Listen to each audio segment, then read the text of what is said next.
बहुत lowest tenders, historic tenders हमने 2025 में देखा। क्या आपको लगता है कि ये सस्टेनेबल है ये टैरिफ्स? देखिए, सस्टेनेबल हो या ना हो, इसके पीछे एक अंडरलाइंग फैक्ट ये है कि अब energy storage is no longer nice to have but it become a must have. So energy storage अगर आप लगा पाते हैं एट दीज प्राइसेस और इवन मार्जिनली हायर प्राइसेस, तो उससे आपके बहुत सारे जो अभी एग्जिस्टिंग डेफिशिएंसीज हैं वो शायद कवर अप हो सकते हैं। क्या आपको लगता है similar kind of stories getting repeated? जो पहले सोलर की जर्नी थी, similar kind of journey we are going to see in BESS to?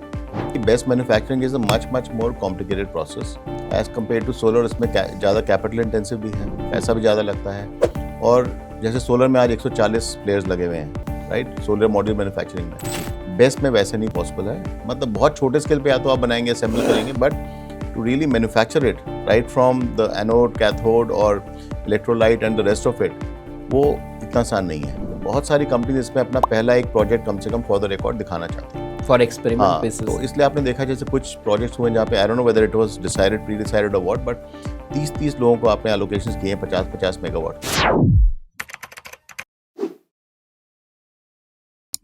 आप देख रहे हैं द सोलर शो और मैं हूं मनीष कुमार। पिछले 2 साल की अगर हम बात करें तो बहुत सी कंपनीज को हमने पहली बार देखा है बेस्ट मैन्युफैक्चरिंग में उतरते हुए। वहीं बहुत सारे developers for the first time they have entered into the best market through tenders and EPC works. तो आखिर क्या है ये चैलेंजेस जो बेस्ट को प्रभावित करती हैं, कितनी है अपॉर्चुनिटीज़, इसको लेके हमने अपनी लेटेस्ट कवर स्टोरी की है जो आप हमारे प्रिंट एडिशन और ऑनलाइन एडिशन में पढ़ सकते हैं। और इसमें डिटेल में बात करने के लिए हमारे साथ हैं प्रसन्ना सिंह, जो हमारे को फाउंडर और ग्रुप एडिटर हैं। Prasanna, welcome to this conversation. Thank you Manish. First question, हमने क्यों ये कवर स्टोरी की? आपको क्या लगता है ये जो हाइप एक टाइप क्रिएट हो रहा है, क्या ये हाइप है? ग्राउंड रियलिटी कितनी डिफरेंट है? भारत ने अपना आत्मनिर्भरता के नाम पे अपना सोलर मैन्युफैक्चरिंग बनाने की कोशिश जो हमारी जारी है अभी, और काफ़ी प्रोग्रेस हुआ है, उसमें एक इशू आ रहा था कि सोलर कॉस्ट बढ़ना शुरू हो गए थे, क्योंकि डोमेस्टिक आपका रिक्वायरमेंट थी कंटेंट की, एंड वो इतने ज़्यादा अभी चाइनीज़ रेट से मैच नहीं करते। तो एक रिस्क ये था कि शायद सोलर प्रोजेक्ट्स का ऑफटेक कम हो जाएगा। हमने देखना शुरू कर दिया था, ऑलमोस्ट हमने कवर भी किया है 40 गीगावाट के प्रोजेक्ट्स जो बिक नहीं रहे थे। दूसरा इशू आया कि जैसे एक और एरिया थी, विंड एनर्जी है, उससे भी ज़्यादा था ऑफशोर विंड। ऑफशोर विंड तो ऑलमोस्ट नॉन स्टार्टर हो गया था इंडिया में, क्योंकि कॉस्ट का इशू अगेन आ गया था। ऑफशोर विंड में अगर आप बात करें तो हम अगर ग्लोबल प्राइस से भी बेंचमार्क करें तो यहाँ पे 8-9 रुपये का पर यूनिट पड़ेगा, जो अनवायबल है, इंडिया में कोई लेने को तैयार नहीं होगा। तो वो भी गवर्नमेंट को चिंता हो गई कहीं ना कहीं कि ये भी कुछ नहीं हो पा रहा। तीसरा of course wind energy itself is not very cheap. Wind energy में एक लेवल के नीचे 3.5 पौने 4 के नीचे नहीं जा पा रहा प्राइस। तो वो हाइब्रिड में चल रहा था, वो सब हो रहा था। तो मेरे ख्याल से गवर्नमेंट को एक हेवन सेंट अपॉर्चुनिटी मिल गई कि सोलर की तरह इनफैक्ट सडनली एनर्जी स्टोरेज जो आपने सोचा था 2027-28 में होगा, thanks to crashing prices from China में प्राइस बहुत गिर गए। ओवर कैपेसिटी जो चाइना का हमेशा साइकिल चलता है, एक प्राइसेस इतने गिर गए कि suddenly energy storage become a very viable issue और वायबल अपॉर्चुनिटी। अगर हम देखते हैं गवर्नमेंट की हिस्ट्री, आपने वीजीए फंडिंग पहले ही इंट्रोड्यूस कर दी थी 2024 में ही, वायबिलिटी गैप फंडिंग। तो कोशिश तो पहले भी थी कि हम एनर्जी स्टोरेज शुरू कर दें, बट जब इन्होंने देखा कि प्राइस इतना ज़्यादा गिर गया है, देन दे रियलाइज़ कि यहाँ पे तो हमारे टेंडर रेट भी आपने देखे हैं बहुत कॉम्पिटिटिव आए हैं रिसेंटली। इनफैक्ट कुछ लोग बोलेंगे कुछ ज़्यादा ही कॉम्पिटिटिव आए हैं। तो इन सब फैक्टर्स ने मिलके एक पॉसिबिलिटी क्रिएट कर दी कि हम लोग एनर्जी स्टोरेज पे थोड़ा एक्स्ट्रा फोकस करें, और एक्चुअल में जो instead of the usual process कि हम लोग एस्पिरेशनल टारगेट सेट करते हैं जो 2 साल लेट मीट करते हैं, यहाँ पर एक चांस मिली है कि आप जो टारगेट सेट कर रहे हैं उसके आप काफ़ी पास पहुंच जाएंगे इन ड्यू कोर्स और इन ड्यू टाइम। तो प्रसन्न, अगर हम सरकार की तरफ से देखें तो बहुत सारा प्रोत्साहन मिल रहा है। अभी जो लेटेस्ट बजट हुआ उसमें निर्मला सीतारमण जी ने वीजीएफ के लिए सपोर्ट बढ़ा दिए गए हैं, यानी कि अब सरकार वीजीएफ की तरफ एडिशनल फंड्स एलोकेट ऑलरेडी कर चुकी है। सेकी की तरफ से जितने भी renewable energy project implementation companies agencies हैं उनकी तरफ से बहुत सारे टेंडर्स आए हैं। बहुत हिस्टोरिक रहा है 2024 और 25। पिछले साल हमने देखा मध्य प्रदेश के एक प्रोजेक्ट में सोलर और बेस्ट प्रोजेक्ट्स को 2.70 पर किलोवाट के हिसाब से एक टैरिफ निकला, जो काफ़ी हिस्टोरिक था। तो बहुत सारी अच्छी चीज़ें सरकार की तरफ से हो रही है, टेंडरिंग को लेकर हो रही है। बहुत लोएस्ट टेंडर्स, हिस्टोरिक टेंडर्स हमने 2025 में देखा। क्या आपको लगता है कि ये सस्टेनेबल है ये टैरिफ्स? हमने बहुत सारी कंपनीज से भी बात की है, कैसा कंपनीज का कैसा फीडबैक है? देखिए, सस्टेनेबल हो या ना हो, इसके पीछे एक अंडरलाइंग फैक्ट ये है कि अब energy storage is no longer nice to have but it's become a must have. So energy storage अगर आप लगा पाते हैं at these prices are even marginally higher prices, तो उससे आपके बहुत सारे जो अभी एग्जिस्टिंग डेफिशिएंसीज हैं वो शायद कवर अप हो सके। जी। एक डेफिशिएंसी जो मैंने आपको पहले बोला, solar prices are kind of rising, तो उसको काउंटर एक्ट या काउंटर बैलेंस कर सकते हो अगर आप एनर्जी स्टोरेज के थ्रू आरटीसी जो हम बोलते हैं, एफडीआरई पावर, जो राउंड द क्लॉक पावर होता है at a lower cost, right, manageable cost which is comparable to grid charges right now. दूसरा हमने जो देखा है, बार बार कवर किया, ट्रांसमिशन डिलेज काफ़ी हुए हैं जी। जिसके कारण रिन्यूएबल एनर्जी में, स्पेशली सोलर में बहुत कर्टेलमेंट हुआ है। तो अगर एनर्जी स्टोरेज होगा तो ट्रांसमिशन डिलेज, इवन दो अगर वो टाइम पे धीरे धीरे कैचअप करते भी हैं, कम से कम कर्टेलमेंट कम हो जाएगा। तो डेवलपर्स जो हैं आज की तारीख में, large developers, there is no viable model which is purely solar driven या purely solar or wind driven. They have to add energy storage, तो वो भी फैक्टर है। तो मेरे ख्याल से गवर्नमेंट ने ये, they saw the writing on the wall, they got industry feedback, इसीलिए आप VGF फंडिंग जो देख रहे हो वो एनर्जी स्टोरेज के लिए नहीं है, it is also meant to support the rest of the renewable caravan, so to say, ये भी ठीक ठाक चलते रहे, क्योंकि जो बाकी डेफिशिएंसीज हैं, चाहे वो ट्रांसमिशन डिलेज की हो, चाहे वो प्राइस की हो, वो मैनेज हो पाए। क्योंकि अब क्लियर हो गया कि हमें सोलर में made in India products use करने हैं from June, and that price pressure has to be counterbalance somewhere, otherwise फिर वही प्रॉब्लम होगा, आपका स्टेट्स लेने को तैयार नहीं होंगे बिजली। जी। तो उसको मैनेज करने के लिए ये मेरे ख्याल से it's not unviable, it was very important, इसीलिए गवर्नमेंट ने इसको दोबारा बढ़ाया है इनफैक्ट। तो ये अगर हम तुलना करें सोलर प्रोजेक्ट्स को और बेस्ट प्रोजेक्ट्स को, स्टैंड अलोन बेस्ट टेंडर्स भी आ रहे हैं, solar plus tenders plus best tenders भी आ रहे हैं, तो अगर हम सोलर की तुलना बेस्ट से करें, कितना डिफरेंट है एक सोलर प्रोजेक्ट यूटिलिटी स्केल में और एक बेस्ट प्रोजेक्ट? जैसे मैंने बोला, अब the days of pure stand alone solar projects तो ऑलमोस्ट खत्म हो रहे हैं। अगर हम जैसे रूफटॉप की बात की, पीएम सूर्यघर काफ़ी सक्सेसफुल स्कीम रही है, प्योर सोलर थी वो, वहाँ पर भी अब बात होने लग गई है कि इसमें बैटरी का कंपोनेंट डाला जाए। जैसे हमने देखा केरला स्टेट ने ऑलमोस्ट मैंडेटरी कर दिया है, 10% बैटरी आपको डालनी ही होगी। बाकी जगह भी एडवाइजरी जा रही है कि आप इफ़ पॉसिबल बैटरी डालिए, because that gives the discom lot of flexibility कि ओवर सप्लाई दिन में ना हो जाए, जो होता है हमारा आजकल होने लगा है। हमारा जो हर कंट्री जिसने बहुत ज़्यादा सोलर लगाया है, they have face this challenge and they have all found different ways to manage it. तो जहाँ टाइम ऑफ डे मीटरिंग की बात होती है हमारे यहाँ पे, वो अभी शायद हो नहीं पाया है, बट वो भी करना पड़ेगा बिकॉज ईवीज बढ़ती जा रही हैं। But while all that happens, they have to find a solution. तो सोलर और pure standalone BESS project की जहाँ तक बात हो रही है, उसकी भी वैल्यू है। पोल्यूशन का इशू है, जैसे हम अब देख रहे हैं सोल्यूशंस आ रहे हैं टू रिप्लेस डीजल जेनसेट्स, जहाँ पे आपके पावर कट्स होते हैं, वहाँ पे स्टैंड अलोन बेस्ट प्रोजेक्ट्स भी अपनी वायबिलिटी दिखा सकते हैं। But in all this, in India being India, the biggest factor has been the fact that BESS projects are today coming at a cost जो इन्होंने 2027-28 के बाद एक्सपेक्ट किया था। इसीलिए ये सब अब वायबल हो रहे हैं और उनसे एक्सपेक्टेशन बहुत बढ़ रही है। कुछ साल पहले की बात है या शायद एक दशक पहले अगर हम जाएं, तो अगर हम इंडियन सोलर जर्नी को देखें तो बहुत, अगर मैन्युफैक्चरिंग को ही देखें तो बहुत ज़्यादा डिपेंडेंसी पहले चाइना में थी। बहुत चुनिंदा कंपनीज थी इंडिया में जो सोलर मैन्युफैक्चरिंग कर रही थी। उनका अब धीरे धीरे बहुत दायरा बढ़ा है, बहुत सारे मॉड्यूल मैन्युफैक्चरर्स आ चुके हैं, तो जो डोमेस्टिक मैन्युफैक्चरिंग है वो काफ़ी बूस्ट हुआ है। उसी तरह अब हम देखते हैं बेस्ट भी आ रहा है। क्या आपको लगता है similar kind of stories getting repeated? जो पहले सोलर की जर्नी थी, similar kind of journey we are going to see in BESS too? देखिए, कोशिश तो वही है clearly. If we in fact since we have covered solar extensively, हमने देखा है कि almost same effort, same journey government repeat करने की कोशिश कर रही है। बट ये मुद्दे की बात यह है कि BESS manufacturing is a much more complicated process as compare to solar. इसमें ज़्यादा कैपिटल इंटेंसिव भी है, पैसा भी ज़्यादा लगता है। और जैसे सोलर में आज 140 प्लेयर्स लगे हुए हैं, राइट, सोलर मॉड्यूल मैन्युफैक्चरिंग में। बेस्ट में वैसे नहीं पॉसिबल है। मतलब बहुत छोटे स्केल पे या तो आप बनाएंगे, असेंबल करेंगे, but to really manufacture it right from the anode, cathode और electrolyte and the rest of it, वो इतना आसान नहीं है। So we will eventually see in best in a country like India में भी 8 से 10 कंपनीज उभर के आएंगी जो इसमें अच्छा कर पाएंगी। अभी जो PLI स्कीम भी है जो चल चुकी है एक बार एडवांस बैटरी केमिस्ट्रीज के लिए, उसमें भी आपने देखा है बहुत पुअर परफॉर्मेंस रहा है। We have covered that again, less than 3% actually उसका आउटकम आया अभी तक, which is very poor. And in fact दोबारा PLI की बात हो रही है, होपफुली बेटर डिज़ाइन वन जिसमें प्रॉपर कंपनीज पार्टिसिपेट कर पाएँ unlike the last time. So best वाली journey is going to be much more difficult. Number 2, इसमें यह भी चैलेंज है कि अनलाइक सोलर, बेस्ट में चाइना का dominance is across the board, right from raw material to the patents to innovations to your final sales. उसके बाद का पार्ट तो चलो हम मैनेज कर सकते हैं सेल्स के बाद, बट वो उसमें China is dominance is very very high. And what worries me is that specially on the innovation side, they are actually even better than solar in best.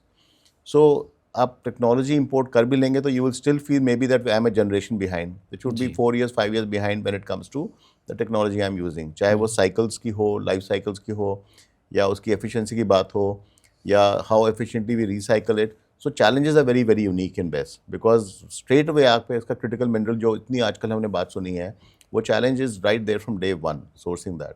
So you will never become as competitive with China in solar as you were in solar, for example, or where you might expect to be. So far लग नहीं रहा कि best में इतनी आसानी से journey हो पाएगी. Seems quite complex.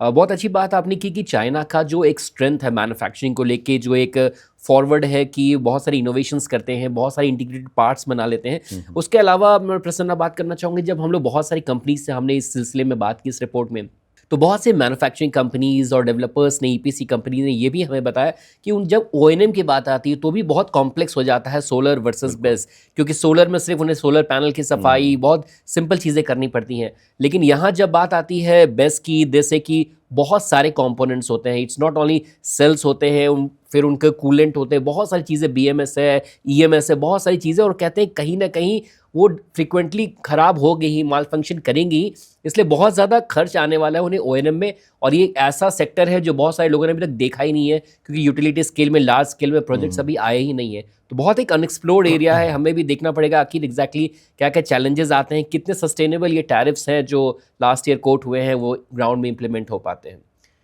तो जी बताइए. सी टैरिफ्स के बारे में तो हम सुन के आ गए हैं काफ़ी जगह से. जी, जी. And while the general view is that tariffs are too low. बहुत लोगों ने स्केप्टिसिज्म एक्सप्रेस की है कि ये सस्टेनेबल नहीं होगा. जी. बट मुझे लगता है टिपिकल एक एक्सप्लोरेटरी या डिस्कवरी स्टेज बोलिए, we are going through that.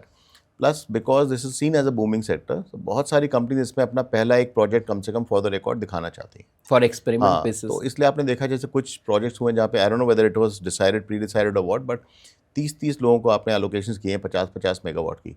At that size, even if you lose a little money, company शायद पैसा ना भी बनाए, वो शायद प्रोजेक्ट तब भी कर देगी क्योंकि उनको प्रोजेक्ट दिखाना है आगे जीतने के लिए या खुद सीखने के लिए. अब मैंने टीम खड़ी कर दी है, अगर मेरे पास कोई प्रोजेक्ट ही नहीं तो टीम करेगी क्या?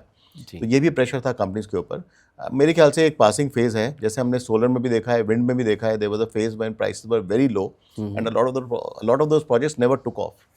कोई बहाना ढूंढ लिया या आपसे हुआ ही नहीं, जो भी रीजन कहीं रेगुलेटरी बॉडीज ने भी होल्ड कर दिया उससे लास्ट में. फिर जो एक्सपेंसिव प्रोजेक्ट थे वो बिके नहीं. मतलब बहुत सारी कॉम्प्लिकेशंस हैं. तो बेस्ट में भी आई सस्पेक्ट कि एक फेज है, लर्निंग फेज. हाँ, एज आपका डोमेस्टिक मैन्युफैक्चरिंग थोड़ा रैंप अप करेगा, या once we have better line of sight in terms of prices from China, overall we will have a better idea कि यहाँ होना क्या है. क्योंकि just 6 months back for example अगर आप देखोगे, लोगों ने शायद दिसंबर से प्रेडिक्ट करना शुरू किया है, सितंबर से, कि प्राइस बढ़ेंगे, आप ये लो प्राइस मान के मत चलिए. क्योंकि क्या होता है, आप टेंडर आज जीतते हो, एक्चुअल प्रोक्योरमेंट आप कम से कम 9 months to 12 months बाद करते हो. जी. सो बहुत लोगों ने सोचा नहीं प्राइस तो गिरते जाएंगे, अब वैसा हुआ नहीं है, prices have started going up. So that risk is very real right now, and probably we will know in the next 3 to 6 months कि जो प्रोजेक्ट्स जीते हैं लोगों ने रिसेंटली, उनका क्या होगा. बट जो लोग 2024 में जीत चुके हैं, they are all covered, because वो अपने ऑर्डर्स प्लेस कर चुके थे. अनलेस उनका सप्लायर बैक ट्रैक कर जाए, कुछ हो जाए, I think those are covered. We have seen, we have met people जिनके projects over the next 3 months 6 months लग रहे हैं. They have been very optimistic कि प्रॉब्लम नहीं होगी. So I think they are well placed. तो we will have enough good projects to see कि इसका एक्चुअल कॉस्ट क्या हुआ है, लर्निंग्स इंडस्ट्री के लिए क्या है, and what to expect going ahead. अगर टैरिफ्स और डेवलपर्स के पर्सपेक्टिव से देखें तो कितना वोलेटाइल है ये market, because it largely depends कि लिथियम के ग्लोबल प्राइसेस कितने हैं. तो कितना वोलेटाइल है, कितना जियोपॉलिटिकल चीज़ों से ये प्रभावित होता है. सी मेरे ख्याल से मोर देन वॉलेटिलिटी, अब जियोपॉलिटिक्स ज़्यादा इन्फ्लुएंशियल हो गई है इसमें. China has shown it with the rare earth issue, and now there is a risk कि even on batteries, for example, they are not as willing to export technology to manufacture batteries as they would have been 2 years back. तो बड़े clear cut messaging आ रही है, especially for a country like India, which has not always had the best of relations, कि आपको ऐसे बैठे बैठे तो आप चाहोगे कि आपको लेटेस्ट टेक्नोलॉजी मिल जाए, ऐसा नहीं होगा. तो अब इंडियन कंपनीज को या तो अपना यूरोपियन काउंटर पार्ट्स हो गए, क्योंकि जब वहाँ पे भी टेक्नोलॉजी एग्जिस्ट करती है, price was always the issue even in solar. They will have to find ways to work together jointly to bring down these prices, क्योंकि तब आपको the amount of independence you get will be massive. Otherwise, if you're going to depend on China, तो आपको बहुत carefully step करना पड़ेगा, and you will always live with that stress or that pressure कि somebody has a lever to use against me अगर कुछ situation ऐसी होती है तो। कुछ साल पहले इस इंडियन सोलर मार्केट की मैन्युफैक्चरिंग में एक बहुत इंपॉर्टेंट इशू रहा करता था कि यहाँ पे सेल मैन्युफैक्चरिंग इंडिया में नहीं हुआ करता था। अभी कुछ चुनिंदा कंपनीज आई हैं and that they are expanding. But Bharat की अगर बात करें इस सेक्टर में, बेस्ट सेक्टर में, वहाँ भी अभी एक इंपॉर्टेंट की इशू है कि सेल मैन्युफैक्चरिंग नहीं हो रही है। आईफा की एक रिपोर्ट आई थी जिसमें वो कहते हैं कि जब एसीसी स्कीम की, एडवांस केमिस्ट्री सेल की स्कीम की, उन्होंने रिसर्च किया तो देखा कि बहुत सारे, Ola electric is one of the few जिन्होंने स्टार्ट की है सोलर सेल में, ये बैटरी सेल मैन्युफैक्चरिंग। उसके अलावा बहुत सारी कम कंपनीज हैं जिन्होंने एक्चुअली स्टार्ट कर पाए हैं ऑन द ग्राउंड। तो कितना कॉम्प्लेक्स है ये बैटरी सेल प्रोडक्शन इंडिया में, और आने वाले दिनों में क्या लगता है सोलर की तरह भी यहाँ बहुत सारे मैन्युफैक्चरर्स यू कैन एक्सपेक्ट कि की चैलेंजेस क्या है, जो बॉटलनेक्स क्या है जो इसे रोक रही हैं? See the same thing, it's much more complex than maybe the government imagined कि गवर्नमेंट को लगा हमने PLI स्कीम निकाल दी अपने आप काम हो जाएगा। ऐसा नहीं है, because the dependence on a single country is very high है। एक तो वो सिंगल फैक्टर आपका है। दूसरा है कि when you don't have a readymade base of manpower to move into these next level of complexity, that has also created problems. I think there are a lot of learnings from solar. Solar में भी हमने देखा जो cell manufacturing की जहाँ बात हुई है, कंपनीज हैव रियली स्ट्रगल्ड। किसी के लिए इजी जर्नी नहीं हुई है। स्टेबलाइज करने में 6 महीने 9 महीने लग गए लोगों को। चाइना से मैन पावर भी बीच में नहीं आ रहा था। वीज़ा प्रॉब्लम के चलिए सॉल्व हो गया अभी भी, बट बैटरी में we have faced a different level of problems. I think the government has not been, to put it charitably, in the best, they have not managed it very well in terms of कौन participate कर रहा है, कौन जीत रहा है, क्योंकि completely irrelevant companies भी जीत के बैठी हुई हैं, कुछ नहीं किया उन्होंने PLI में। They have basically just wasted 2 or 3 years of time for everybody else, for more deserving companies. तो अब शायद नई PLI स्कीम आएगी, उसमें better efforts मारेंगे। But like I said, बहुत important है कि at a broader level, industry should start exploring or investing more in R&D so that post 2030, we are in a better position in terms of access to technology या कुछ नई innovation, चाहे वो sodium ion हो, चाहे वो solid state batteries हो। In all these places India is not really in the main top 3 or 4 countries in terms of research और इन टर्म्स ऑफ पॉसिबिलिटीज़। वो चेंज करना बहुत ज़रूरी है अगले 4-5 साल के अंदर। तो प्रसन्न, अगर पॉलिसी की बात की जाए तो इंडस्ट्री एग्जैक्टली किस तरह की पॉलिसी की डिमांड कर रही है? क्योंकि बहुत सारे जो डेवलपर्स हैं और एक्सपर्ट्स ने हमें बताया कि फाइनेंसिंग तभी पॉसिबल हो पाएगा जब पॉलिसी में क्लैरिटी रहेगी, ये इंडस्ट्री मैच्योर्ड होगा और लेंडर्स को कहीं ना कहीं कॉन्फिडेंस होगा कि ये एक अच्छा सस्टेनेबल बिजनेस मॉडल है। तो किस तरह की पॉलिसी बेस्ट मार्केट को इंडिया में चाहिए? So I think we have consistently heard कि इंडस्ट्री चाहे कहीं भी हो, उनको 3-4 चीज़ें गवर्नमेंट से एक्सपेक्टेशंस होती हैं। One is of course consistent हो पॉलिसी, बार बार चेंज ना हो, प्रेडिक्टेबल हो। आप जितना ज़्यादा लॉन्ग टर्म उनको एक विजन या रोड मैप शेयर कर सकते हैं उनके उतना ही अच्छा है। In the case of battery for example, चाहे वो टेंडर का रोड मैप हो, चाहे वो ड्यूटी एग्जेम्पशंस का रोड मैप हो, they want that clarity. End of course India में वंस एक्चुअल प्रोडक्शन स्टार्ट्स, जहाँ तक मेरा ख्याल है, they will talk about protection also, जो हमने सोलर में देखा। अब वो प्रोटेक्शन किस कॉस्ट पे आती है, बिकॉज एंड में we tend to ignore the consumer sometimes, but what is the impact on the end consumer prices, वो बहुत इंपॉर्टेंट रहेगा। तो सोलर में क्या हुआ था, prices came down so much that even then end consumer did not notice कि यहाँ ड्यूटीज़ काफ़ी लग गई हैं, I am actually paying more. But if that doesn't happen, then what happens, because end of the day it's a political, socio political impact है। Power is very basic, so उसका impact पड़ता है, आपकी industry पे बहुत ज़्यादा impact पड़ता है। बियॉन्ड दैट मुझे लगता है गवर्नमेंट को बड़ा फोकस्ड एफर्ट मारना पड़ेगा टू इंश्योर दैट जहाँ पे रिसर्च हो रहा है, there they are supported, the industry and the academic bridges are built more strongly so that research can flow. जहाँ इंडिया के बाहर भी रिसर्च हो रहा है फ्रेंडली कंट्रीज़ में, चाहे वो ऑस्ट्रेलिया हो, चाहे वो यूरोप में कहीं हो, I believe the government will have to step in to ensure that the industry here is competitive when it comes to pitching for joint ventures there or using that technology or importing that technology। वो बहुत ज़रूरी है, क्योंकि ये Chinese dependence अभी भी बहुत बहुत ज़्यादा है और इसका कोई इमीडिएट सोल्यूशन दिख नहीं रहा। कोशिश चल रही है, लेकिन over the next 1.5-2 years till the time the first made in India sales start coming out and performing, we honestly don't know कि क्या होने वाला है इसमें। Thank you Prasanna for shedding light on this important issue. Thank तो you, Manish. अगर चाहते हैं इस विषय में ज़्यादा जानकारी लेना, इसे और डिटेल से समझना, तो आप हमारे प्रिंट एडिशन और ऑनलाइन एडिशन में स्टोरी को पढ़ सकते हैं। इसमें बहुत सारी इंडस्ट्रीज़ ने अपने व्यू पॉइंट प्रेजेंट किए हैं, जैसे कि अद्वैत ग्रीन एनर्जी, इन सोलर एनर्जी लिमिटेड और आवाडा ने अपने पॉइंट्स बताए हैं, एम्पियर आवर ने बताए हैं। तो बहुत सारी कंपनीज़ हैं जिन्होंने अपने शेयर किए हैं व्यूज़ बेस्ट मार्केट को लेके, उसमें चैलेंजेस क्या है, मैन्युफैक्चरिंग को लेके, डेवलपमेंट को लेके, ईपीसी फ्रंट पे। तो ज़रूर जाइए हमारे वेबसाइट में और इसे पढ़िए और हमारे पॉडकास्ट देखते रहिए अधिक से अधिक जानकारी के लिए on important issues around the solar and best market. This is Manish Kumar signing off for Son Energy.